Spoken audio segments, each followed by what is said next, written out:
Et Eesti põllumajandussektoris on olnud soov minna endistest sovhoosidest ja kolhoosidest üle euroopalikule peretaludel põhinevale põllumajanduslikule tootmisele.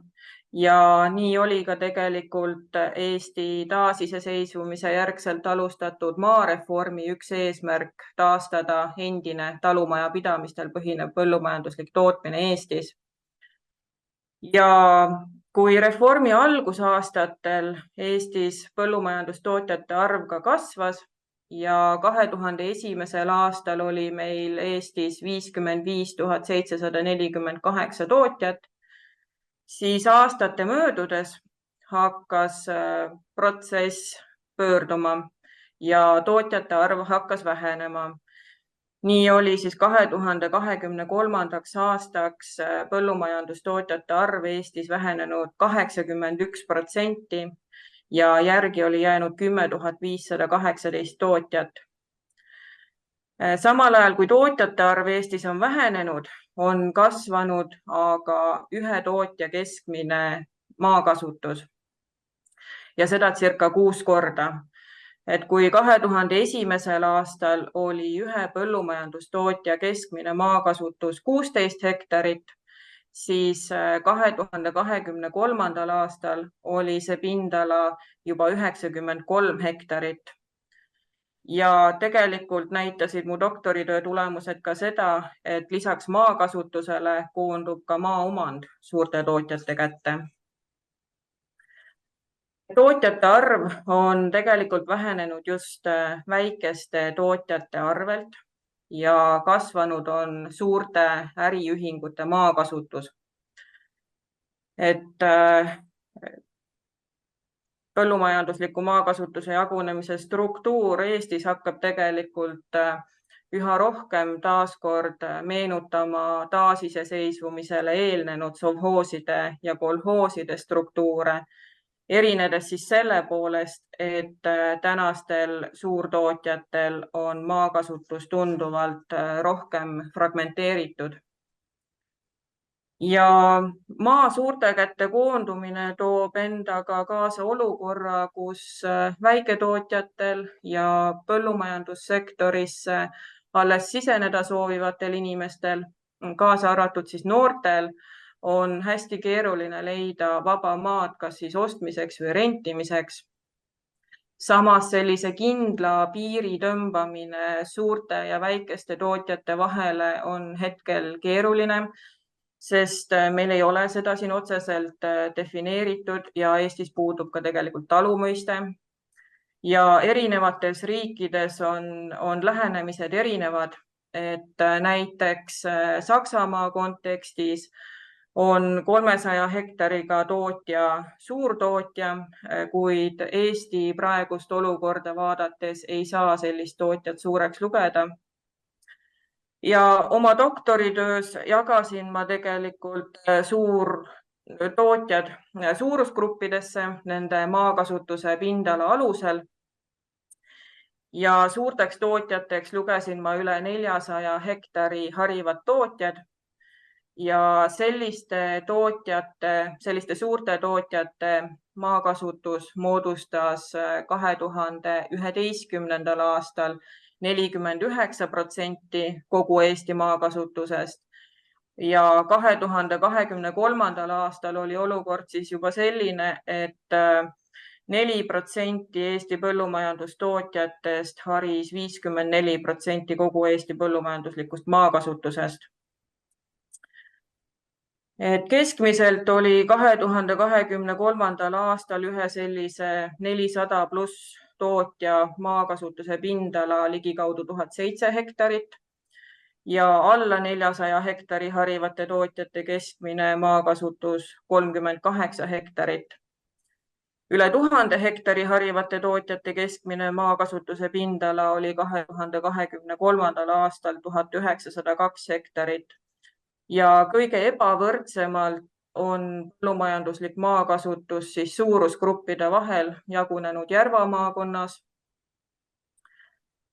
kus 2023. aastal moodustas 400 pluss hektarit harivate tootjate maakasutus 71% kogu Järva maakonna põllumajanduslikust maakasutusest. Ja põllumajandusmaa koondumise puhul ei ole tegemist uue nähtusega ja antud probleemi olemasolu on tegelikult mõistetud ka Euroopa tasandil, kus siis näiteks 9 aasta eest võttis Euroopa Majandus- ja Sotsiaalkomitee vastu ka selleteemalise arvamuse ja selles arvamuses anti tegelikult ka soovitused maaturu reguleerimiseks. Kahjuks ei ole olukord paranenud ja põllumajandusmaa koondub endiselt. Samas on mitmetes riikides hakatud samuti seda probleemi uurima ja soovitaksegi teada saada, kui suur on põllumajandusmaa koondumine ja kellele riigis asuv põllumajandusmaa kuulub. Et näiteks siin juuni alguses ilmus üks teadusartikkel olukorrast Saksamaal Brandenburgis ja selle uuringu tulemused näitasid, et suurem osa sealsest põllumajandusmaast kuulub tegelikult indiviididele, kes ei ole põllumajandusega seotud ja 1/3 põllumajandusmaast kuulub siis põllumajandustootjatele ja arvutatud siis omandi jaotumise koefitsient näitas, et põllumajandusmaa on koondunud suuremate tootjate kätte ja sama suundumust on tegelikult näha ka suuremal või vähemal määral paljudes Euroopa riikides. Et Eestis on olukord selline, et meil siin ei taheta väga põllumajandusmaa koondumisest ega seda protsessi pidurdavatest teguritest rääkida.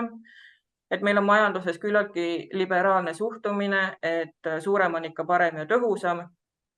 Ja sellest tulenevalt on tegelikult põllumajandusmaa koondumine Eestis ka rakendatava maa- ja põllumajanduspoliitika tulemus.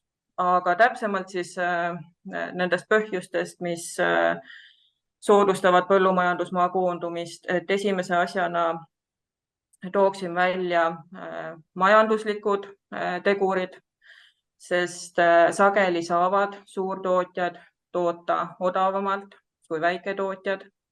Ja sellest tulenevalt on tegelikult ka mitmetes riikides valitsused pikalt soosinud just suurtootmisel põhinevat põllumajandust.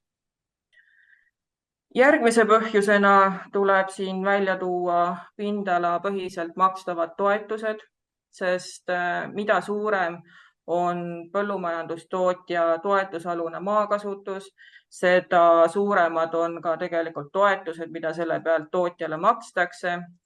See omakorda aga tähendab seda, et sellistel tootjatel on ka suuremad rahalised võimalused selleks, et näiteks maad juurde osta ja selle võrra võib kasvada ka suurte tootjate omand. Ja oma panuse põllumajandusmaa koondumisele Eestis andis tegelikult ka see, et maareformi käigus paisati turule suur kogus vaba maad ja meil on siin pikalt olnud tegelikult maa hinnad tunduvalt odavamad kui teistes Euroopa Liidu riikides. Ja viimase põhjusena veel see, et taasiseseisvumise järgselt ei jõudnud meil siin kanda kinnitada peretaludel põhinev põllumajandus ja eelnev traditsioon oli tegelikult jõudnud juba kaduda. Ja Eestis toimunud maakasutuse muutused on tegelikult aset leidnud küllaltki lühikese perioodi jooksul ja selline põllumajandusmaa koondumise tempo peaks meid tegelikult väga murelikuks tegema. Maa on piiratud ressurss ja seda ei saa juurde toota ja väiketootjatel või põllumajandussektorisse alles siseneda soovivatel inimestel, kaasa arvatud siis noortel, on sellistes tingimustes väga keeruline leida maad kas siis ostmiseks või rentimiseks. Samas hästi toimiv maaturg tagab majanduse arengu, eriti just maapiirkondades, aga suurte tootjate domineerimine maaturul häirib maaturu normaalset toimimist. Et sellised tootjad võivad kasutada oma võimu selleks, et mõjutada maaturul maa hinda ja rendilepingute tingimusi. Ja põllumajandusmaa koondumise tulemusena jäävad maakasutusest eemale seda seni harinud talumajapidamised. Selle tulemusena omakorda kaovad maapiirkondadest töö ja elukohad ja see protsess on üldjuhul pöördumatu. Seega põllumajandusmaa koondumine tegelikult ohustab maapiirkondade arengut, sest väikesed põllumajandustootjad on need, kes säilitavad maakultuuripärandit ja elu maapiirkondades, elavdavad maapiirkondade ühiskondlikku elu, toodavad toitu ja tagavad laia omanike ringi. Ja lai omanike ring on tegelikult oluline ka meie riiklikku julgeolekut silmas pidades ja suur toidutootjate arv on oluline toidujulgeoleku seisukohast. Et maa on toidutootmise fundamentaalne alus ja maakasutuse koondumise tulemusena koondub siis ka mõjuvõim toidutootmises väikese arvu suurte tootjate kätte, kes siis omakorda dikteerivad toodangu turustamise hinna ja selle, millisesse riiki saadud toodang läheb. See on nagu otsene oht meie toidujulgeolekule, et mida laiem on toidutootjate ring, seda kindlam ka riigi toiduga varustatus. Ja tegelikult vaadates sellist laiemat pilti, siis on väiketootjad olulised ka selle poolest, et läbi nende säilitatakse võimalikult suure arvu inimeste teadmised ja oskused toidu tootmisest, mis on tegelikult äärmiselt olulised kriisiolukordades hakkama saamiseks. Ja Euroopa Parlamendi 2023. aasta 19. oktoobri regulatsioonis tõdeti tegelikult ka seda, et noored põllumajandustootjad ja uued tulijad viivad tõenäolisemalt ellu uuenduslikke äriideid, edendavad lühemaid toidutarneahelaid, kasutavad uusi tehnoloogiaid ja tootmisviise ning kasutavad kestlikke põllumajandustavasid.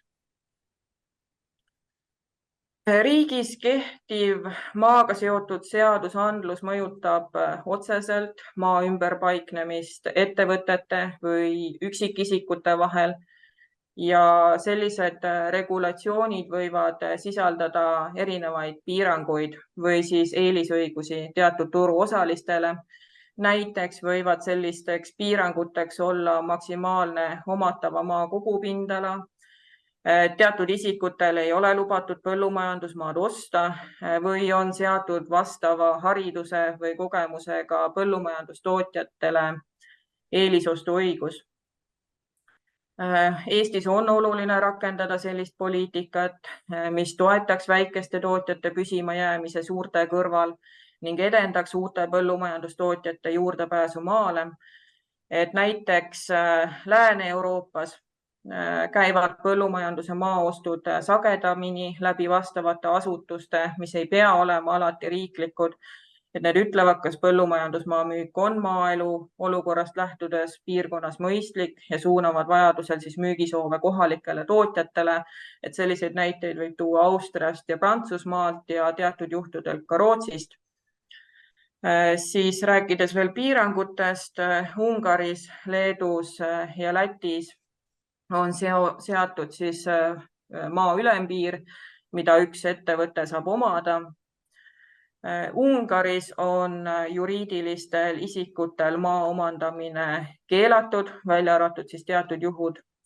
ja Lätis peab juriidiline isik kirjalikult kinnitama, et ta alustab põllumajandustegevust omandataval maal. Ja tulles veel tagasi Saksamaale Brandenburgi, siis sealse liiduvabariigi valitsus koostas 2023. aastal põllumajandusstruktuuri seaduse, mille eesmärgiks on tugevdada kohalikke tootjaid ja teha suurtele põllumajandusettevõtetele ja mittepõllumajandusettevõtetele suure hulga maa omandamine keerulisemaks.